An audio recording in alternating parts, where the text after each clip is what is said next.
بسم اللہ الرحمن الرحیم۔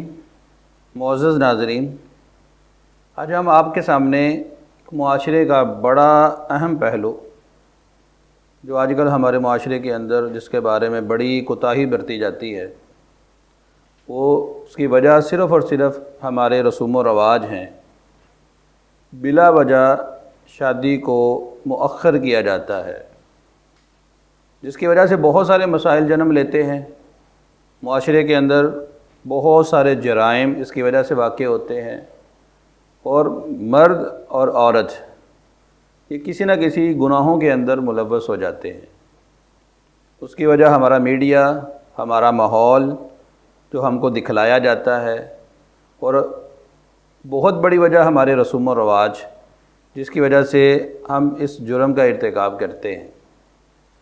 تو آج میری اس سے مراد شادی میں تاخیر، اس کی وجوہات، اس کے اشکالات، اور اس کے لیے میرے پاس میرے معزز مہمان فضیلت الشیخ محترم جناب مقبول احمد صاحب موجود ہیں، جو کہ فاضل مدینہ یونیورسٹی ہیں۔ تو ہم ان سے اس حوالے سے کچھ باتیں پوچھیں گے کہ شادی کے اندر تاخیر کی جو وجوہات ہیں، اس سلسلے میں شریعت ہماری رہنمائی کیا کرتی ہے۔ جی معزز ہمارے مہمان مقبول صاحب، ہم آپ سے سب سے پہلے یہ سوال کرتے ہیں کہ شادی کے بارے میں کیا شریعت نے کوئی عمر کی قید لگائی ہے؟ اگر لگائی ہے تو وہ کیا ہے؟ بسم اللہ الحمدللہ والصلاة والسلام علی رسول اللہ، اما بعد۔ سب سے پہلے میں اے بی میڈیا، ان کے ذمہ داران اور حافظ عاطف صاحب اور دوسرے ان کے جو ساتھی دوست ہیں جنہوں نے آج ہمیں لوگوں سے مخاطب ہونے کے لیے یہ سنہری موقع فراہم کیا، ہم ان کا شکریہ ادا کرتے ہیں۔ اللہ تعالیٰ ان کو جزائے خیر عطا فرمائے۔ جزاک اللہ، شکریہ۔ یہ نکاح اور شادی، نکاح کسے کہتے ہیں؟ نکاح وہ عقد ہوتا ہے جو زوجین کے درمیان جو ہم بستری اور جو جنسی تعلقات کو حلال کرتا ہے، اس کو نکاح کہتے ہیں۔ آپ نے سوال کیا ہے کہ نکاح جو ہے اس کے لیے کون سی عمر مناسب ہے، کتنی عمر میں نکاح ہو جانا چاہیے۔ ہم اس کے رہنمائی رسول اللہ صلی اللہ علیہ وسلم کی حدیث سے لیتے ہیں، جو کہ مسند احمد، صحیح بخاری، مسلم اور دوسری حدیث کی کتابوں میں موجود ہے کہ رسول اللہ صلی اللہ علیہ وسلم نے فرمایا کہ یا معشر الشباب من استطاع منکم الباءۃ فلیتزوج فإنہ اغض للبصر واحسن للفرج، کہ اے نوجوانوں کی جماعت، تم میں سے جس کے پاس بھی استطاعت ہے، الباء سے مراد، استطاعت سے مراد ایک تو نکاح کی استطاعت ہے، اور دوسرا نکاح کے بعد اس کے معاملات کو سنبھالنے کی بھی استطاعت ہے، تو اس کو چاہیے کہ وہ نکاح کر لے اور شادی کر لے۔ پھر آگے اس کے فوائد ذکر کیے گئے۔ اب اس حدیث میں ایک لفظ ہے الشباب، الشباب یعنی شاب کی جمع الشباب ہے، اے جوانوں۔ اب جو ہے وہ شاب کسے کہتے ہیں؟ علماء کے اس میں بہت سارے اقوال ہیں۔ امام نووی رحمۃ اللہ علیہ فرماتے ہیں کہ اس میں سب سے بہترین قول اور سب سے راجح قول یہ ہے کہ بلوغت کی عمر سے لے کے 30 سال کی عمر کے درمیان کی جو عمر ہے، یہ جو ہے وہ جوانی کی عمر ہے۔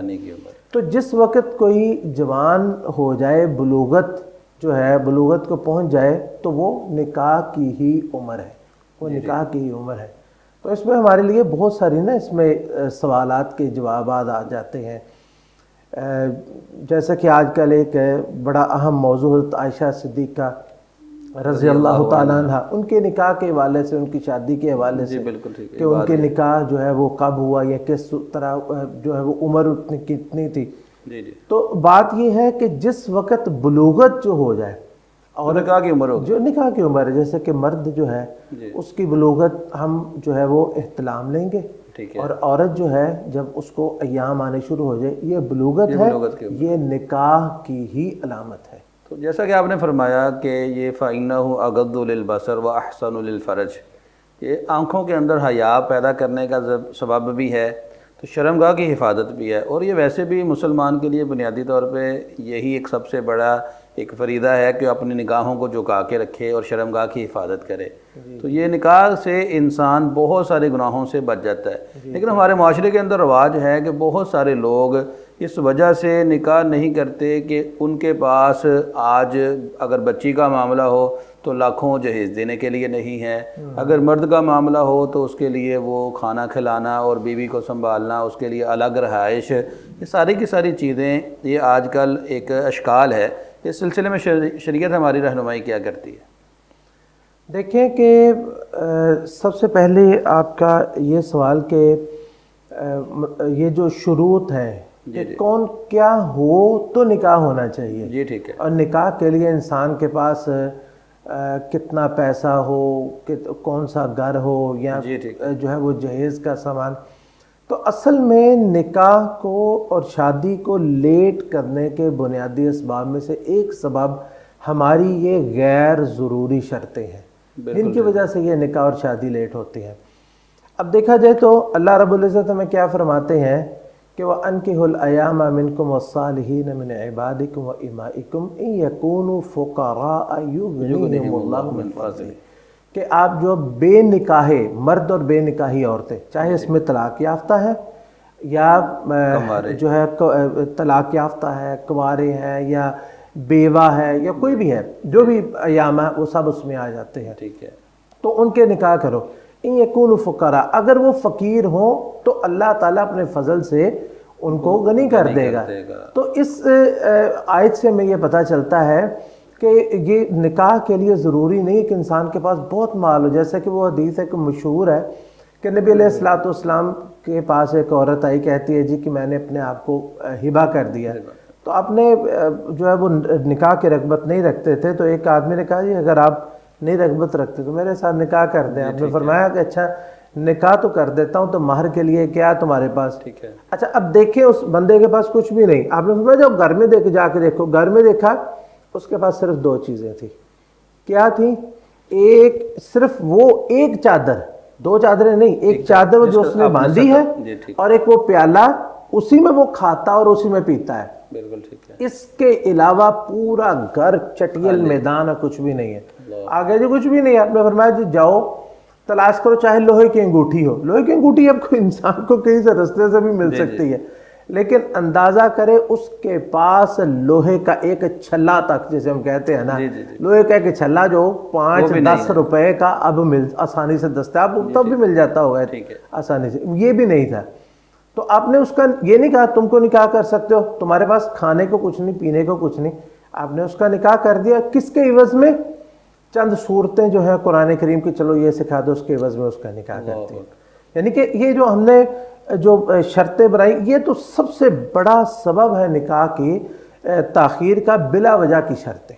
یعنی کہ آج کل تو ہمارے معاشرے کے اندر یہ ظلم و ستم عام ہے کہ ہماری بچیاں، جوان بچیاں، وہ گھروں کے اندر بیٹھی بیٹھی بوڑھی ہو رہی ہیں، لیکن کیا جی معاشرے میں رسوم و رواج ہے، جب تک جہیز نہ ہو اس وقت تک ان کو رخصت نہیں کیا جا سکتا۔ مرد حضرات وہ شادی کو اس وجہ سے لیٹ کر جاتے ہیں کہ ان کے بس بیوی کو الگ سے گھر میں رکھنے کی گنجائش نہیں ہے۔ تو کیا یہ باتوں میں کہ کیا ایسا بھی ہے کہ اگر مرد کے پاس الگ رکھنے کے لیے جگہ نہیں ہے تو اب اس وجہ سے بھی شادی کو مؤخر کیا جا سکتا ہے؟ دیکھیے الگ رکھنا اور الگ مکان بنانا، اس میں فرق ہے۔ جی ٹھیک ہے، ہمارے کتنے لوگ ہیں، بڑے بڑے خاندان ہیں، وہ کرائے کے گھروں میں رہتے ہیں، بالکل ٹھیک ہے، اور وہ ساری زندگی ان کی کرائے کے گھروں میں گزر جاتی ہے۔ تو جس طرح وہ کوئی بھی شخص جو ہے وہ اپنا، جیسے اس نے پہلی زندگی کرائے کے مکان میں گزاری ہے، تو وہ الگ سے اگر کرائے کا مکان اپنی بیوی کے لیے لے لے تو اس میں تو کوئی حرج نہیں ہے اور کوئی مشکل بھی نہیں ہے۔ اس کے لیے ضروری نہیں کہ اس کے پاس ملکیتی مکان ہو، جس طرح اس نے اپنی زندگی گزاری ہے کرائے کے مکان پہ، تو اپنے کرائے کا مکان لے کے پہ بیوی کے لیے الگ سے وہ رکھ لے، اس کو رکھے، اس میں کوئی جو ہے وہ مشکل یا کوئی اس میں کوئی عجیب چیز نہیں ہے۔ تو یہ میرے خیال میں کوئی مشکل کام نہیں ہے، یعنی کہ گنجائش الگ سے رکھنا، گنجائش ہو تو الگ مکان میں رکھ لے، نہ ہو تو ماں باپ کے ساتھ ہی رکھ لے. ماں باپ کے ساتھ رہنے میں حرج کوئی نہیں ہے. جیسے مطلب ہمارے چلتا ہی یہ ہے، ہمارے معاشرے میں چلتا ہی یہ ہے کہ جوائنٹ فیملی سسٹم ہے. اور ویسے بھی آج کل جیسا ماحول ہے اس میں ماں باپ کے ساتھ رکھیں تو ماں باپ کی خدمت بھی ساتھ ہی. اچھا، بعض لوگ ایسے ہیں کہ جو شادی کو اس وجہ سے مؤخر کر رہے ہیں کہ وہ خوب سے خوب تر کی تلاش میں رہتے ہیں کہ ہمارے سٹیٹس کے مطابق جو ہے ہمیں بچی نہیں مل رہی، سٹیٹس کے مطابق ہمیں بچہ نہیں مل رہا. اس سلسلے میں شریعت نے کوئی رہنمائی فرمائی ہے کہ سٹیٹس دیکھنا چاہیے یا بچے کی عمر کو دیکھنا چاہیے کہ شادی کو خام خواہ مؤخر نہ کریں؟ دیکھیے، نبی کریم صلی اللہ علیہ وسلم نے ارشاد فرمایا کہ تنکح المرأۃ باربع. بالکل ٹھیک ہے کہ عورت کے ساتھ جو نکاح کرتا ہے نا کوئی بھی، وہ 4 وجوہات میں سے کسی ایک وجہ سے کرتا ہے. ٹھیک ہے. لمالہا ولجمالہا ولحسبہا ولدینہا. کیا تو دیکھتا ہے کہ مال دولت پیسہ کافی ہے. ایک بڑا نا لطیفہ یہ پچھلے دنوں آیا کہ وہ جیسے ایک شخص جو ہے وہ یورپ میں گیا، ایک بوڑھی سی عورت کافی اس کی عمر، وہ آپ نے بھی دیکھا ہوگا. تو کہتے جی کہ یہ اس نے نا اس بے سہارا عورت کے ساتھ اس نوجوان نے شادی کی ہے. اس عورت کا کوئی نہیں ہے سوائے اتنے ملین یورو کے جو اس کے بینک اکاؤنٹ میں پڑے ہوئے ہیں. تو یہ بہت سارے لوگ اس وجہ سے نکاح کرتے ہیں کہ جی مال آئے گا، پیسہ آئے گا. اور خاص طور پر ہمارے معاشرے میں یہ چیز بہت زیادہ. میں نے اس کو ڈالر کے ساتھ ملٹی پلائی کرنے کی کوشش کی تھی تو میرا خیال ہے کہ یہ کئی 100 ارب روپے بنتے ہیں پاکستان. بہرحال یہ ایک بات ہی بنائی تھی، کسی نے لطیفہ ہی بنایا تھا، ضروری نہیں اس میں کوئی حقیقت بھی ہو، لیکن ایک مطلب ایک معاشرے کی ایک تصویر دکھائی گئی ہے کہ لوگ نا نکاح کرتے وقت جو ہے وہ بچیوں کو دیکھتے ہیں کہ یہ جہیز میں کیا لائے گی. بالکل ٹھیک ہے. اور دوسری بات یہ ہے کہ یہ جب کوئی عید آئے گی تو ہمارے پاس عید پہ کیا آئے گا، کوئی اللہ تعالیٰ اولاد دے گا تو اس کے لیے ایک لفظ بولتے ہیں، وہ اس وقت میرے ذہن میں نہیں آ رہا، کہ وہ جو ہے وہ بچے کی پیدائش پہ کیا آئے گا. اور چھلا جس کو پنجابی میں، ہاں ایک چھلا بولتے ہیں، ایک اور بھی لفظ بولتے ہیں وہ بڑا اچھا. بہرحال کچھ بھی، یعنی کہ تب کیا آئے گا، اور پھر جب اس کے والدین فوت ہو گئے تو ہمیں کیا ملے گا، وراثت میں کیا ملے گا. تو یہ ہے لمالہا ولی جمالہا، یا اس کے حسن جمال اس سے متاثر ہو گئے. اور عام طور پہ بے پردگی ہی اور بے حیائی ہی اس کی وجہ بنتی ہے. ورنہ ایک با پردہ عورت ہو تو کون کسی کو پتہ بھی نہیں. ولی حسبیہ، یا خاندان کی وجہ سے نہیں، یہ مطلب یہ ہمارے برادری کی ہے، برادری سے باہر ہم نے نہیں کرنا، یہ چچا کی ہے، پھپھی کے، وہ بہت سارے لوگ برادری سے باہر نہیں جاتے. جی بالکل. اور چوتھی چیز ہے ولی دینی ہے، دین کی وجہ سے جو ہے وہ نکاح کرنا.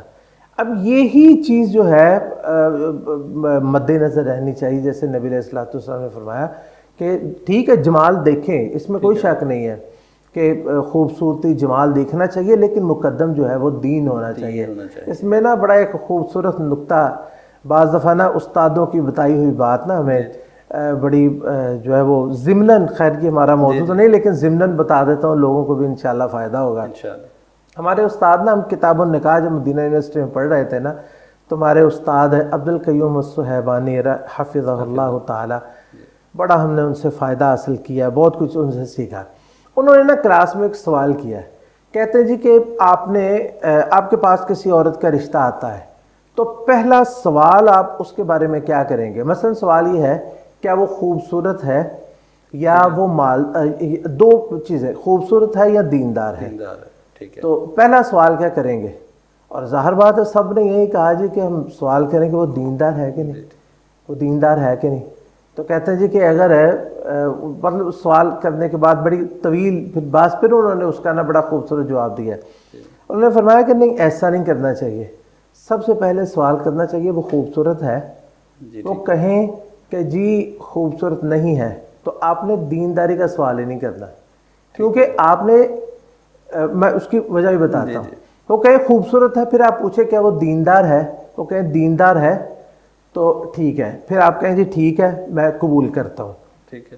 اس کی وجہ کیا ہے؟ مثلا اگر وہ کہیں کہ جی وہ خوبصورت ہے لیکن دیندار نہیں ہے، تو آپ وہ رشتہ چھوڑ دیں گے. تو اس کا مطلب یہ ہے کہ آپ نے دین کی وجہ سے اس کے حسن کو چھوڑ دیا. لیکن اگر آپ پہلے آپ سوال کر لیں دیندار ہے بعد میں خوبصورت نہیں ہے تو اس کا مطلب یہ ہے کہ آپ نے خوبصورتی کی وجہ سے اس کے دین کو چھوڑ دیا. اس لیے یہ جب بھی رشتہ کرنا ہو نکاح کرنا ہو نا تو پہلے یہ دیکھ لینا چاہیے ساری چیزیں, پھر اس کے بعد دین کے اوپر اس کا فیصلہ کرنا چاہیے. فیصلہ دین کے اوپر, بالکل بہت اچھی بات ہے. بہت سارے لوگ, مجھے آپ کے اس جواب سے, آپ کے اس بات سے سمجھ میں آیا, بہت سارے لوگ اس وجہ سے رشتے کو مؤخر کرتے ہیں کہ وہ کسی کی بچی کو پسند کرتے ہیں اور انتظار کرتے ہیں جی جب اس کی شادی کی باری آئے گی تو ہم اس کے ساتھ شادی کریں گے. تو کیا اس وجہ سے شادی کو مؤخر کرنا, کیا یہ آج کل کے معاشرے کے اندر ایسا ہوتا ہے؟ تو کیا یہ ٹھیک ہے؟ نہیں, ایسا نہیں ہونا چاہیے, اور بلکہ ہوتا بھی نہیں, بلکہ ہمارے ساتھ بھی ایسا ہوا کہ میں بھی پڑھتا تھا اور بڑے بھائی محمود صاحب جو ہے وہ مدینہ یونیورسٹی میں پڑھتے تھے, میں دال قرآن میں پڑھتا. ہمارا چھوٹا بھائی دکان پہ جاتا تھا, وہ فارغ تھا.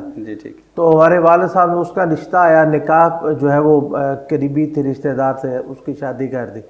تو اس میں کوئی مطلب ہمیں بھی ویسے حقیقت ہمیں بھی اس میں کوئی محسوس نہیں ہوا. بلا وجہ ایسا نہیں کرنا چاہیے.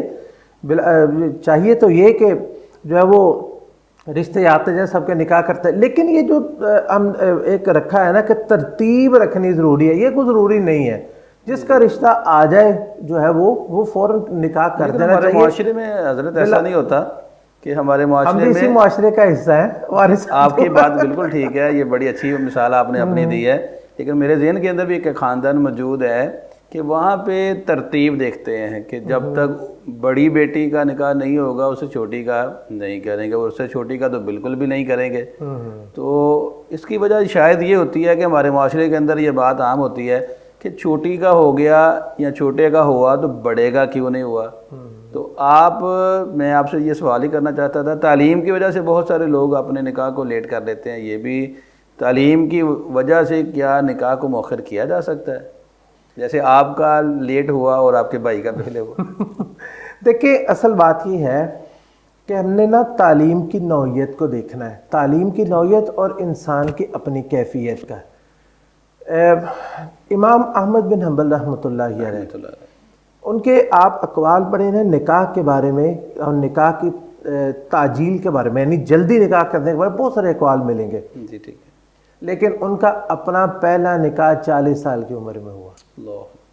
پہلا نکاح 40 سال کی عمر میں ہوا, اور اس کے بعد ان کی بیوی فوت ہوئی تو انہوں نے ایک دن بھی انتظار نہیں کیا. اگلے کہتے ہیں جی کہ اسی رات فوت ہوئے تو اسی رات دوسرا نکاح کر کے اس بیوی کے ساتھ انہوں نے رات گزاری دوسری کے ساتھ. یہ اگر تو جائز وجوہات ہے تو پھر نکاح کو تاخیر کی جا سکتی ہے, لیکن ایک شرط کے ساتھ کہ جیسے کہ ایک حدیث میں آتا ہے نا کہ نبی علیہ الصلوۃ والسلام سے پوچھا ہے, حضرت عائشہ رضی اللہ عنہا, نبی علیہ الصلوۃ والسلام سے پوچھا گیا, حضرت عائشہ رضی اللہ عنہا سے پوچھا کہ کوئی جو ہے وہ روزے دار وہ اپنی بیوی کے ساتھ بوس و کنار کر سکتا ہے؟ تو انہوں نے جواب دیا کہ نبی علیہ الصلوۃ والسلام بوس و کنار کر لیا کرتے تھے, وَكَانَ أَمْلَكُكُمْ لِإِرْبِهِ, وہ اپنے آپ پر قابو رکھنے والے تھے. اگر کوئی طالب علم کوئی پڑھتا ہے, کوئی بھی اسٹوڈنٹ ہے, اور اس کو اپنے آپ پر اور اس کو فتنے کا ڈر نہیں ہے, خطرہ نہیں ہے, تو پھر تو تاخیر کر لے. ورنہ اگر کسی کو ڈر ہے, ظاہر بات ہے کہ انسان کے اندر اللہ نے یہ شہوت ایسے ہی رکھی ہے جیسے بھوک پیاس ہوتی ہے. اگر کسی انسان کو فتنے میں پڑنے کا خطرہ ہے, فتنے میں کہ میں بدکاری میں مبتلا نہ ہو جاؤں ایسا, تو اس کو چاہیے کہ اس کی وجہ سے وہ لیٹ نہ کرے, اس کی وجہ سے لیٹ نہ کرے. اور خاص طور پر آج کل کے معاشرے میں کہ جب کہ آپ گھر سے نکلے, پہلے تو یہ ہوتا تھا نا گھر سے نکلے تو ایسے مناظر یا ایسی چیزیں دیکھنے کو ملتی جو انسان کی شہوت کو ابالنے والی. اب تو ہر گھر میں یہ چیزیں ہر انسان کی جیب میں موجود ہیں, جس سے انسان کا اپنے آپ پر کنٹرول جو ہے وہ بہت مشکل ہو جاتا ہے.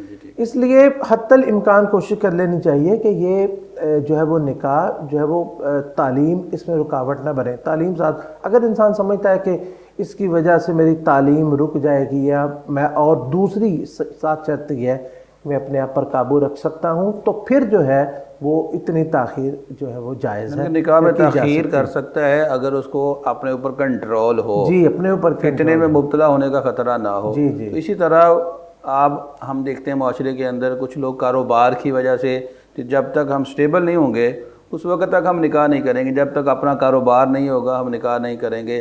اگر جو اتنی دیر کے اندر وہ فتنے میں مبتلا ہو جائے, کوئی گناہ کرنا شروع کر دے, تو یہ بھی ہمارے معاشرے کے اندر رواج ہے. تو ایسے لوگوں کے بارے میں آپ کیا پیغام دینا چاہیں گے کہ کاروبار کی وجہ سے وہ اپنے نکاح کو مؤخر نہ کریں بلکہ نکاح کر لیں؟ دیکھیں یہ تو بالکل غیر ضروری شرط ہے, یہ تو جائز ہی نہیں ہے, یہ تو درست ہی نہیں ہے کہ کاروبار اپنا جو ہے وہ اس کا سٹیبل ہوگا, کھڑا ہوگا, وہ اپنے بلکہ بھی ایک لفظ بولتے ہیں اپنے پاؤں پہ کھڑا ہونا. پاؤں پہ کھڑے ہوں گے تو میں اکثر ویسے مطلب ایک مذاق کے انداز میں پوچھتا ہوں کہ اس سے پہلے کیا وہ بیساکھیوں پہ چلتے ہیں؟ بالکل ٹھیک کہ پاؤں پہ کھڑے نہیں ہوتے, سارے کام دنیا کے چلتے ہیں, لیکن نکاح کے معاملے میں جو ہے وہ یہ شرط رکھ دی جاتی ہے اپنے پاؤں پہ کھڑے ہوں گے. اچھا یہ دیکھیں, یہ جو کاروبار کا کھڑا ہونا یا انسان کا مالدار ہونا, یہ انسان کے کیا اپنے اختیار میں ہے؟ کیا کسی کو یہ پتا ہے کہ میں کاروبار کروں گا 2 سال بعد مجھے اتنا مال مل جائے گا, یا 2 سال بعد میں اپنا گھر بنا لوں گا؟ یہ کرتی مال جو ہے یہ اللہ رب العزت کی طرف سے کسی کو عطا ہوتا ہے, اور اللہ رب العزت جب چاہیں وہ عطا کر دیں, وہ نکاح سے پہلے یا نکاح کے بعد. تو یہ تو اگر انسان کہے کہ میں اس وجہ سے نکاح نہ لیٹ کروں, بعض لوگ شاید وہ فوت ہی کنوارے ہو جائیں, کنوارے ہی فوت ہو جائیں کہ نہ پیسہ ہوگا اور نہ وہ نکاح کریں گے. جبکہ دیکھیں کہ جیسے میں نے وہ آیت پڑھی ہے کہ ان یکونوا فقراء یغنیہم اللہ من فضلہ, اور دوسری حدیث آتی ہے نبی علیہ الصلوۃ والسلام نے فرمایا 3 لوگ ایسے ہیں کہ اللہ رب العزت نے اپنے اوپر یہ حق رکھ لیا کہ میں نے ان کی مدد کرنی ہے. ان میں سے الناکح, ایک ایسا نکاح کرنے والا ہے جو عفت چاہتا ہے کہ اللہ تعالیٰ مجھے جو ہے وہ پاک دامنی اور جو ہے وہ میں اپنی عزت کو بچا لوں اور میں اپنے دین کو بچا لوں. اور بہت سارے لوگ ایسے ہیں کہ وہ نکاح ہوتا ہے, شادی ہوتی ہے, تو شادی اور نکاح کی برکت سے اللہ رب العزت انہیں مالا مال کر دیتا ہے, اور نکاح نہ کرنے کی نحوست سے ان کے گھر میں پیسہ نہیں آتا, ان کے گھر میں برکت ہی نہیں آتی. بالکل ٹھیک. یعنی کہ آپ کی آج کی گفتگو کے اندر یہ بات مجھے بڑی پیاری, اللہ تبارک و تعالیٰ کا فرمان ہے کہ ان یکونوا فقراء یغنیہم اللہ من فضلہ, دنیا کے مال کی وجہ سے, کاروبار کی وجہ سے شادی کو مؤخر نہیں کرنا چاہیے, کیونکہ مال دینا نہ دینا یہ اللہ کے اختیار میں ہے. اسی طرح تعلیم کی وجہ سے اگر آپ کو فتنے کے اندر مبتلا ہونے کا خوف ہو تو آپ کو نکاح مؤخر نہیں کرنا چاہیے. تو آج کے معاشرے کے اندر جیسا کہ آپ جانتے ہیں کہ ہمارا یہ معاشرہ بڑا پرفتن ہے, ہر طرف فتنے عام ہیں, جیسا کہ آپ نے فرمایا کہ گھر سے نکلیں تو انسان فتنوں کا شکار ہو جاتا ہے, بلکہ جیب کے اندر فتنے موجود ہیں, گھر کے جب وہ بستر پہ لیٹتا ہے تب بھی فتنوں کا شکار ہوتا ہے, تو اس کی تنہائی وہ پاک نہیں ہے.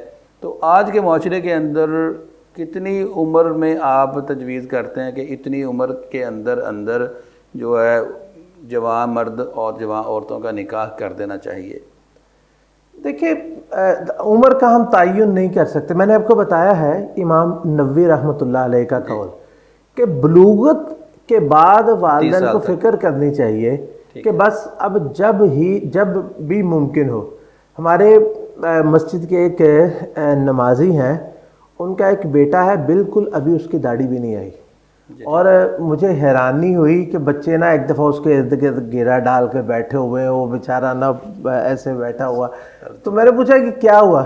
کہتے جی اس کی شادی ہو گئی ہے, سارے اس کو چھیڑ رہے ہیں. تو اس کا والد جو ہے ہماری مسجد میں پڑھتا تھا, نماز پڑھتا ہے, تو میں نے اس کو مبارکباد دی. کہتے جی بس جوان ہو گیا ہے, تو نکاح جو ہے وہ رشتہ اس کا موجود تھا, میرے ساتھ کام کرتا, ہم کیوں لیٹ کریں, کیوں اس کو کسی کی شکایت آنے کا انتظار کریں. تو جیسے ہی, اور اسی طرح میں یہ دیکھ رہا تھا سعودی عرب کا ایک بچہ, سعودی عرب کا وہ جو بچہ ہے نا, اتنا ہی بچہ ہماری مسجد میں, ایک بچہ چھوٹا سا ہے, اس کی تصویر کافی جو ہے وہ آ رہی ہے, ہاں بیٹی کو اٹھایا ہوا. اچھا وہ تو سعودی عرب کی بات ہے نا, جو ہماری مسجد کے جو نمازی بچہ ہے نا, یقین کرے وہ بھی اتنی ہی عمر کا ہے, بالکل ابھی اس کی داڑھی بھی نہیں آئی ہوئی, لیکن یہ ہے کہ جوان ہے. تو اس کے باپ نے اس کا نکاح کر دیا, اس کی شادی کر دی. اچھا, شادی میں تاخیر کے حوالے سے ایک بات, یہ عمومی طور پر ہمارے معاشرے کے اندر یہ بات بھی عام ہوتی ہے کہ مرد یا عورت، بچہ یا بچی جواں ہیں، بالغ ہیں، شادی کا مطالبہ بھی کرتے ہیں لیکن والدین شادی نہیں کرتے، اس سلسلے میں والدین کے لیے کیا رہنمائی آپ بیان فرماتے ہیں؟ دیکھیں یہ نکاح میں جو تاخیر ہے نا، میں کہتا ہوں اس میں نا کیس ٹو کیس ہم فیصلہ کریں گے۔ بعض دفعہ یہ ہوتا ہے کہ بچے بلا وجہ تاخیر کرتے ہیں، اور بعض دفعہ یہ ہوتا ہے کہ والدین تاخیر کرتے ہیں، اور بعض دفعہ معاشرہ تاخیر کرتا ہے۔ مثلا کس طرح؟ بعض دفعہ بچہ کہتا ہے میں نے بھی نکاح نہیں کرنا، اس کی وجہ کیا ہے انشاءاللہ اس کا بھی ذکر کرتے ہیں۔ بعض دفعہ یہ ہوتا ہے کہ والدین بلا وجہ ہی لیٹ کرتے جاتے ہیں، اور جب کوئی شکایت آتی ہے تو پھر وہ مطلب جو ہے وہ اس پہ بڑا وہ پریشان ہوتے ہیں۔ یہ والدین ایسا کرنے سے گناہ گار ہوتے ہیں کہ بلا وجہ وہ تاخیر کر رہے ہوتے ہیں۔ اور بعضوں میں بتاتا ہوں کہ معاشرہ جو ہے، معاشرے کے دباؤ کی وجہ سے، مثلا کیا معاشرے کا دباؤ کہ جی نکاح کریں گے، شادی کریں گے نا تو اتنے مہمان آئیں گے، اتنے مہمانوں کو کھانا کھلائیں گے، اتنی بارات ہوگی، اتنا ولیمہ ہوگا، یہ ہوگا وہ ہوگا، تو یہ بلا ضرورت اور غیر ضروری ساری شرطیں ہیں۔ نکاح میں جو چیز ضرورت ہوتی ہے بس وہ ہونی چاہیے۔ والدین کو بھی چاہیے کہ وہ اللہ سے ڈریں اور بچوں کو بھی بلا وجہ پریشان نہ کریں۔ اور میں کہتا ہوں کہ سب سے اچھا بچہ اس معاشرے کا وہ ہے جو اپنے والدین کو اپنی منہ سے کہہ دے، اپنے منہ سے کہہ دے کہ میری شادی کر، میری شادی کر۔ سب سے اچھا بچہ وہ ہے۔ لوگ کہ تمہیں شرم نہیں آتی یہ بات کرتے ہیں، حالانکہ یہ اس کی شرم کا اعلیٰ معیار ہے، یہ اس کی شرافت ہے، یہ اس کی شرافت اور شرم کا اعلیٰ معیار ہے کہ وہ کہہ رہا ہے کہ میرا نکاح کر دو اور میری شادی کر دو۔ اچھا جی، آپ مجھے یہ فرمائیے گا کہ آج کل بعض نوجوانوں کو بھی دیکھا ہے، بعض بچیوں کو بھی دیکھا ہے، شادی سے گھبراتے ہیں، بسا اوقات انکار کرتے ہیں کہ جی ابھی ہم نے شادی نہیں کرنی۔ اس میں وہ کس وجہ سے پریشان ہوتے ہیں؟ اس بارے میں کوئی رہنمائی فرمائی۔ دیکھیں اسلام نے ہمیں نکاح میں ترغیب دلائی ہے، جی ٹھیک، اور اس کے فوائد ذکر کیے ہیں۔ جی جی، آپ دیکھیں جیسے میں نے وہ ابتدا میں حدیث پڑھی ہے، نبی علیہ السلام فرمایا یہ نظروں کو جھکا دیتا ہے اور انسان کی شرمگاہ کی حفاظت کرتا ہے۔ اور دوسری احادیث میں آتا ہے جیسے کہ اس سے اولاد کا حصول ہوتا ہے، امت میں کثرت ہوتی ہے اور مسلمانوں کی تعداد بڑھتی ہے۔ تو یہ سارے نکاح کے، اور اسی طرح قرآن مجید میں اللہ تعالیٰ نے فرمایا کہ یہ باعث سکون ہے، اس سے سکون حاصل ہوتا ہے۔ لیکن نا ہم لوگ نا مغرب سے بہت زیادہ متاثر ہیں۔ مغرب کے لوگ، ان کے ہاں نکاح جو ہے ایک بندش ہے، اور نکاح کے علاوہ ان کے پاس سب کچھ جائز ہے۔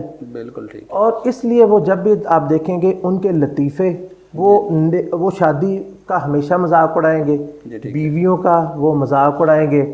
اور دیکھیں یہ ابھی جو مہنگائی وغیرہ اس سلسلے میں ایک لطیفہ بڑا مشہور ہوا، میں کہتا ہوں یہ بہت ایک بری بات ہے۔ لوگ کہتے ہیں جی اتنی مہنگائی ہو گئی ہے کہ لوگ اپنی بیویوں سے محبت کرنے لگ گئے۔ یعنی اندازہ کریں کہ لوگ یہ نکاح اور اپنی بیوی کے ساتھ محبت کرنا، اس کو سمجھا جاتا ہے کہ مجبوری۔ یہ لوگ اصل میں نا مغرب سے متاثر ہے، اس لیے کہ وہ ان کے قوانین یہ ہیں کہ نکاح سے پہلے آپ آزاد ہیں، جہاں مرضی منہ کالا کریں، اور نکاح کے بعد آپ اپنی بیوی تک محدود ہو جاتے ہیں۔ یعنی ان کے ہاں نکاح جو ہے ایک بندش ہے، نکاح ایک پنجرہ ہے۔ لیکن حقیقت یہ ہے کہ مومن کے لیے نکاح آزادی ہے اور کنوارپن اس کے لیے بندش ہے اور ایک پنجرہ ہے۔ لوگ اس فرق کو جانے بغیر ان کی تقلید میں جو ہے وہ نکاح کا مذاق اڑائیں گے، شادی کا مذاق اڑائیں گے، بیوی کا مذاق اڑائیں گے، اور ہر لطیفے میں آپ دیکھیں ابتدا وہ بیوی سے ہی ہوگی، بیوی کا مذاق اڑایا جائے گا، نکاح کا۔ اس لیے بہت سارے لوگ سمجھتے ہیں شاید نکاح کرنے سے انسان پھنس جاتا ہے، حالانکہ مومن جو ہے، مسلمان جو ہے، وہ نکاح کرنے سے، آپ ہر مسلمان سمجھتے ہیں نکاح کرنے سے وہ آزاد ہو جاتا ہے۔ ایک پابندیاں جو شریعت کے اس پہ ہوتی ہیں وہ پابندیاں ختم ہو جاتی ہیں۔ اللہ تعالیٰ اس کو ایک جائز جو ہے ایک جگہ مہیا فرما دیتے ہیں کہ یہاں پہ اپنی خواہش کو پوری کر سکتا ہے۔ اس سلسلے میں ایک حدیث بھی آتی ہے، ذرا اس کی رہنمائی بھی فرما دیں کہ نکاح کرنے سے ایمان کامل ہو جاتا ہے، کہ یہ حدیث بیان کی جاتی ہے، یہ کامل ہوتا ہے یا نصف ہوتا ہے؟ اس بارے میں نہیں، حدیث کے الفاظ یہ ہیں کہ جو شخص نکاح کر لیتا ہے نا اس کا آدھا ایمان مکمل ہو جاتا ہے. ٹھیک ہے. تو یعنی باقی کا وہ فکر کرے. اس کا مطلب یہ ہے کہ انسان کے ایمان کا آدھا مسئلہ اس کی شہوت کے ساتھ ہوتا ہے. اللہ. کہ انسان کی جب شہوت ہوتے تو اس کے پیچھے وہ اپنے ایمان کو برباد کرتا ہے اور بہت سارے معاملات وہ اپنے خراب کر لیتا ہے.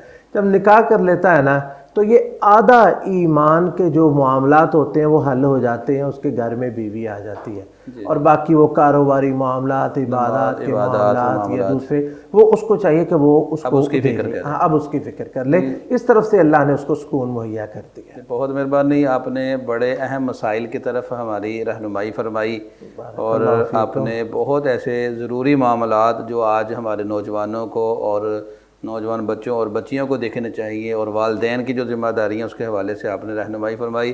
جی معزز ناظرین، آپ نے اس پروگرام کے اندر سنا کہ یقیناً نکاح جو ہے اس معاشرے کے اندر ایک بہت بڑی اہم ضرورت ہے. اس کو خام خواہ تاخیر کا شکار نہیں کرنا چاہیے، اور بالخصوص اس پرفتن دور کے اندر جب ہمارے بچوں اور بچیوں کا فتنوں کے اندر مبتلا ہونے کا بہت زیادہ خوف موجود ہے. اس لیے نکاح بر وقت جب بالغ ہو جائیں، بالغ ہونے کے بعد 30 سال کی عمر کے درمیان جب بھی آپ کے پاس فرصت ہو اور آپ فوری طور پہ کوئی اچھا دیندار بچہ اور بچی دیکھ کر اپنے بچوں کا نکاح کریں، تاکہ معاشرے کے اندر یہ جو ظلم اور معاشرے کے اندر جو فحاشی بے حیائی کا بازار گرم ہے، اس فحاشی اور بے حیائی کے آگے یہ باندھا جا سکتا ہے اگر ہم بچوں کی بر وقت شادی کر دیں. اسی کے ساتھ مجھے اجازت دیں. اللہ حافظ.